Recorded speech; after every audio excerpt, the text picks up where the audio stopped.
Madame la Présidente, chers collègues, nous voici donc à l'ambition 2.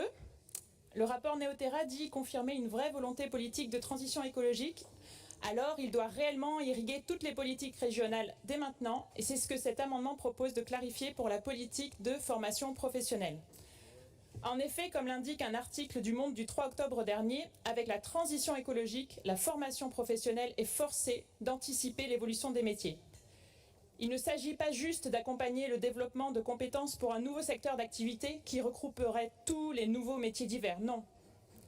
Comme on l'a vu ce matin, cet après-midi, c'est une vraie transformation de toute l'économie qui est nécessaire.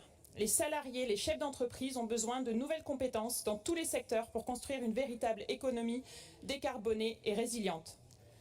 Avec Néoterra 2, la région doit donc vraiment plus clairement et avant tout accompagner l'écologisation, comme le dit Cap Métier dans sa lettre du 8 novembre, donc la prise en compte de la protection de l'environnement par toutes les organisations et leurs salariés actuels et à venir. D'une part, la région doit aider les personnes en poste à se former pour l'écologisation de leur métier, voire à accompagner leur reconversion professionnelle, tout particulièrement dans les secteurs qui ont un impact environnemental très négatif. Et en même temps, la région doit soutenir plus clairement et en priorité la bifurcation écologique des formations à destination des jeunes, comme des personnes en recherche d'emploi, que ce soit dans leur centre de compétences comme dans leur programme. La région doit clairement proposer à toutes et tous des formations non pas aux métiers d'hier, mais bel et bien aux métiers de demain. Donc cet amendement clarifie clairement qu'avec Néoterra 2, la région va prioriser son budget pour les formations professionnelles qui prennent en compte les transitions au sens de l'ADEME et que cela sera inscrit et dans les contrats régionaux de filière et dans le contrat de plan formation régionale ou CPRDFOP pour les experts. Et comme ces moyens ne sont pas illimités et que les besoins sont énormes, l'amendement précise que la région ciblera, en plus des organismes de formation, les TPE, PME et entreprises intermédiaires.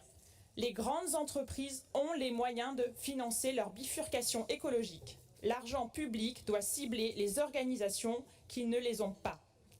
Enfin, pour confirmer l'engagement nouveau dans la relance de l'ascenseur social, tel qu'évoqué ce matin par M. Dubé, puis M. Nambrini ce soir, cet amendement précise que la région va concrètement s'outiller pour vérifier l'accès à ces formations à toutes et tous, plus particulièrement aux femmes et aux personnes pouvant être discriminées, que ce soit pour leur orientation sexuelle, leur origine géographique ou sociale, comme vous l'évoquiez tout à l'heure.